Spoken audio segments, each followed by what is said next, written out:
What is up, guys? Godzilla here, and in today's episode of My Honest Opinions, I'm going to be talking about Bandai Creation.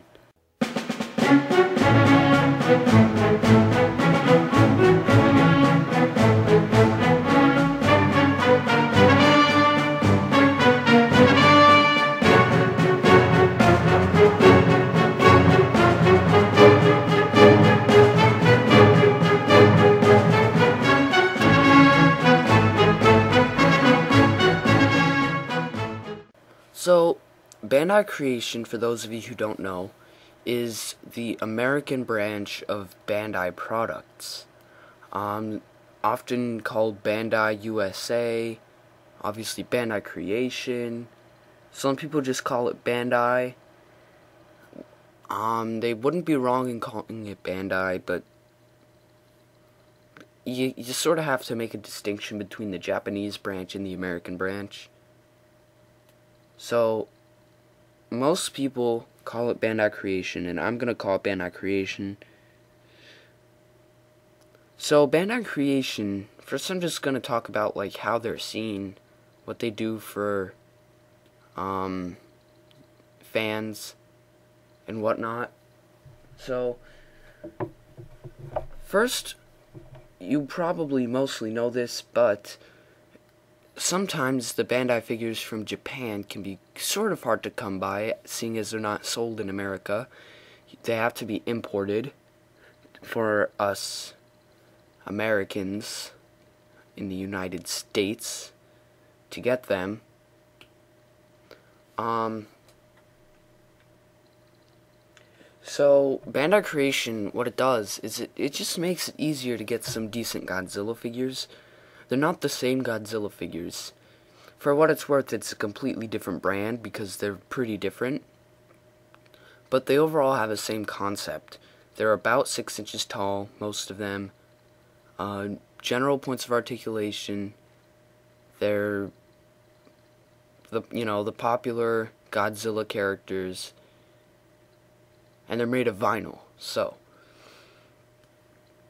But what sets Bandai Creation apart from Bandai Japan, yes, I'm going to call it Bandai Japan, there's nothing wrong with that, but what sets them apart is two things. For Bandai Creation, their products are cheap, and they're medium quality. For Bandai Japan, their products are medium priced, which is around like $20 to $30 for the cheaper ones. And then obviously, as we know, they get really expensive as it goes up. And and Bandai Creation is usually priced about $10 to $20 for a 6-inch figure. So the two things that set them apart are quality and price. Bandai Japan has pretty good quality. For a vinyl figure, it's really good. So I'm gonna briefly talk about some of the quality of different Bandai Creation figures. Well, first of all, since they're cheaper, they're obviously not gonna be as good. You get what you pay for. Let me just really quick find all the different Bandai Creation figures. Go to wait. So yes, Bandai Creation, they do sacrifice a bit of quality for price, but I think we can it's okay, because without them, then we probably wouldn't have a lot of the Godzilla figures we have now.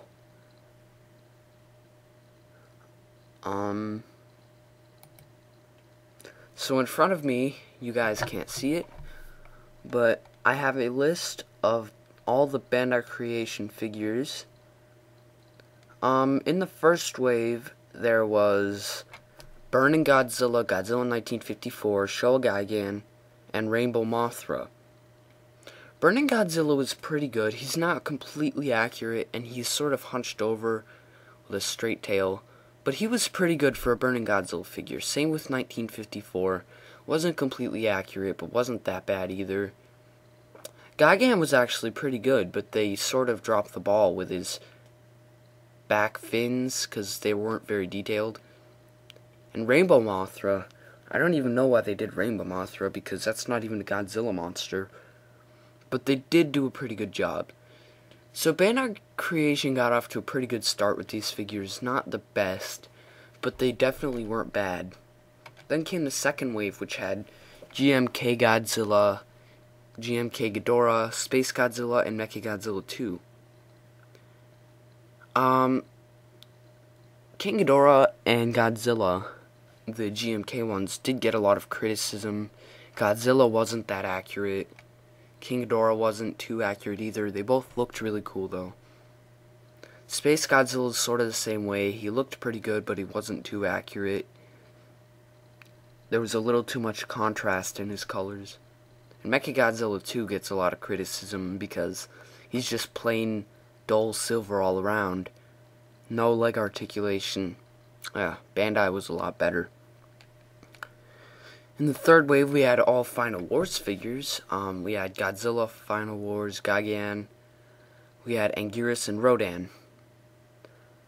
Godzilla sort of, well, a lot of people like him, but in my opinion, he wasn't that accurate. He's a decent figure, though.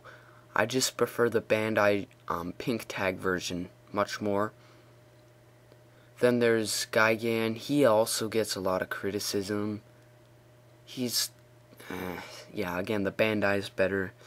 Anguirus gets a lot of criticism because he's like yellow spikes and gray skin. It's really weird. He's also kind of big. Rodan just looked sort of poopy, to be honest. So none of the Final Wars figures were really all that good. You can argue for the Godzilla, though. Next was the fourth wave. Now, I have all of the fourth wave figures. There's Godzilla 2000, Godzilla 1968, Destroya, Hedorah. There was a 12-inch Godzilla Final Wars and a 12-inch Kiryu. In my opinion, Godzilla 2000 wasn't that good at all. Some people disagree.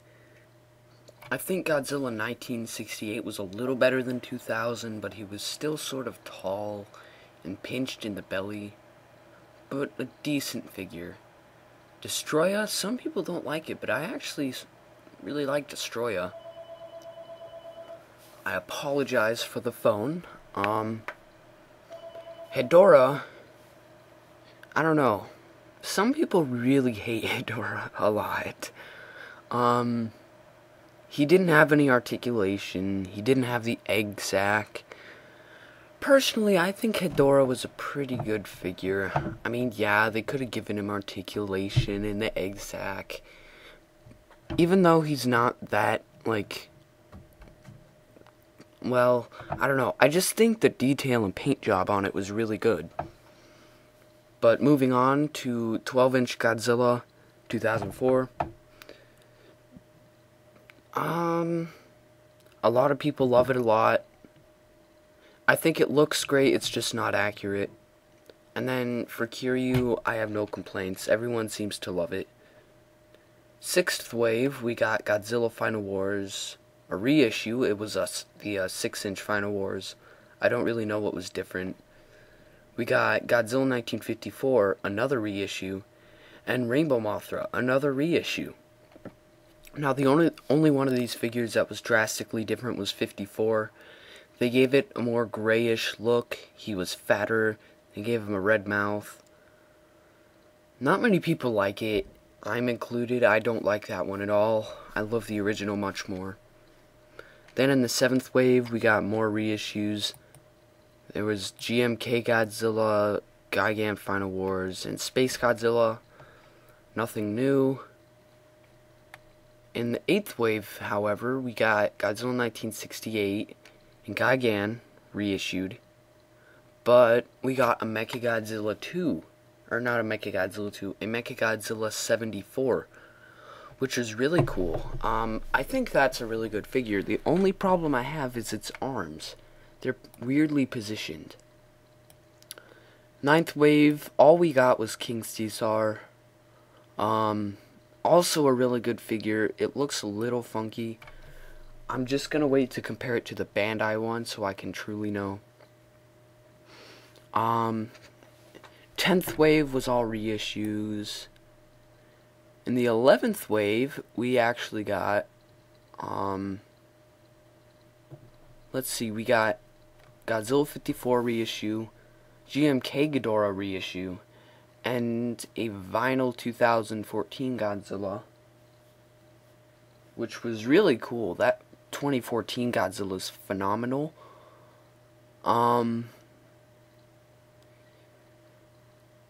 Other 2014 merchandise they did a lot actually.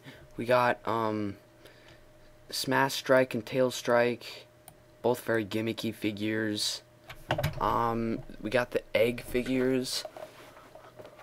We got the Atomic Roar, which is pretty cool, but it's not too good of a figure. Let's see. That's about it for Bandai Creation. Well, other than the Destruction City set, which came with Godzilla, a little 3-inch guy, and a female Muto. And then a different pack came with a male Muto. They came with buildings and bridges and stuff. Those were pretty cool. Pretty good for the kids to play with, I think. What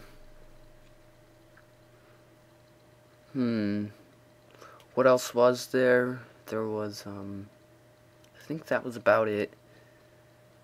Oh, and in the future, we're also getting a large-scale, 2014 vinyl Godzilla. I'm excited to see what that's like, because it looks interesting. Other stuff that Bandai Creation's done, we got the Crumble Zone, which is basically all the GMK monsters that came with a city and buildings and stuff, which was pretty cool, but it was discontinued. And then we got the Pack of Destruction, which came with a bunch of tiny little Godzilla monsters, like 12 I think, but that was also discontinued, unfortunately. We got the Fusion series, which is basically just some of the original figures, and they were like made somewhat translucent, and they had glitter in them. I'm not gonna lie, I'm not a big fan of the Fusion series, because they're just, I don't know, they're just not that necessary in my opinion. We got the Tokyo vinyl figures, which are like super deformed figures. We only got Godzilla 2004 and Showa Mechagodzilla. They're okay, but I don't need them in my collection.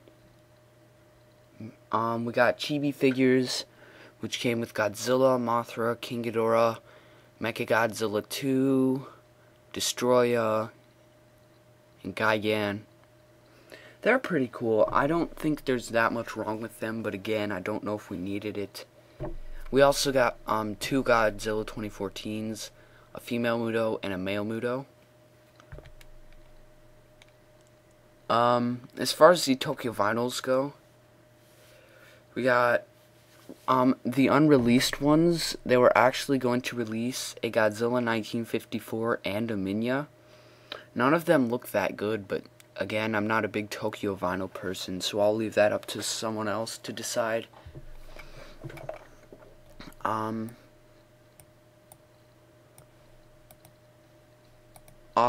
Other unreleased figures, let's see.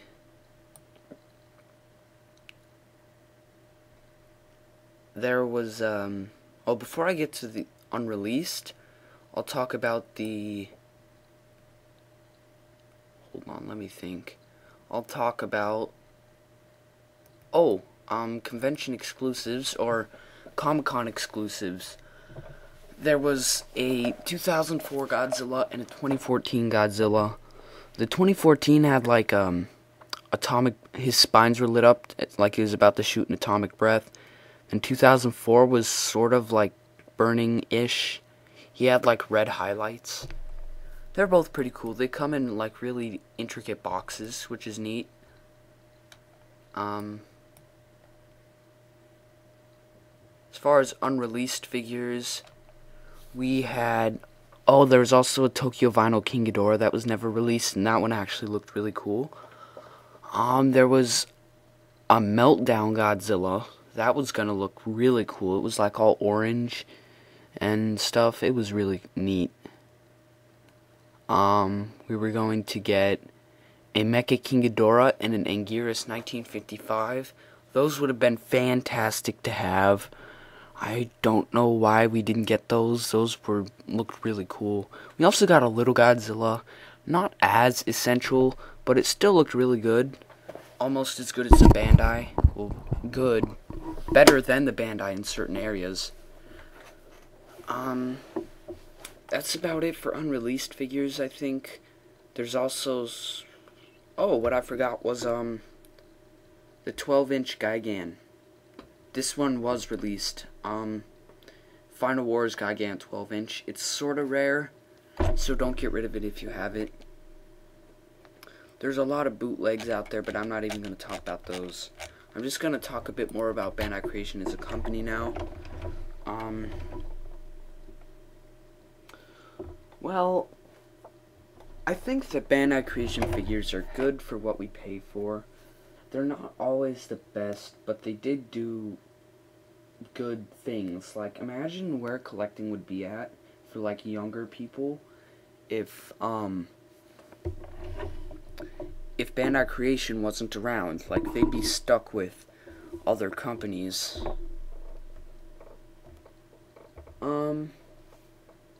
They do have a bad problem with reissuing things. I wish they would just make more figures. One thing I really want from them is a 1994 Godzilla and they need to make sure it has an accurate head and an accurate body so we can, like, push the NECA one out of the way, because I really don't like that one. But overall, I think Bandai Creation is a really good company. So yeah, go ahead and tell me your thoughts on Bandai Creation in the comments below. If you enjoyed this video, please hit the thumbs up button, and if you didn't enjoy this video, please hit the thumbs up button, and I will see you guys on my next video.